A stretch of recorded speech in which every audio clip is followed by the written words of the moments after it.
অসমীয়া কবিতা ৰচনা দিলদাৰ হুছেইন, আবৃত্তি হাফিজুৰ ৰহমান ভূঞা।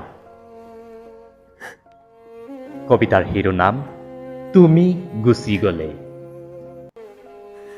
তুমি গুচি গ'লে উজ্জ্বল নদীখন থমকি ৰ'ব। বহাগ আহিলেও তেজ ৰঙা ফুলৰ পাপৰিবোৰ বতাহত হালি জালি নানাচিব। জোনটোৰ উমাল বুকুখন বৰফৰ দৰে চেঁচা হৈ যাব আৰু জোনাকবোৰ গলি গলি শেষ হৈ যাব। যন্ত্ৰণাৰ আধিক্যতন্ত্ৰ বিহীন হ'ব মৌন নিশাবোৰ। ডেউকা ভঙাৰ যি দুখ সপোন পক্ষীৰ বাদে আন কোনেও নাজানিব।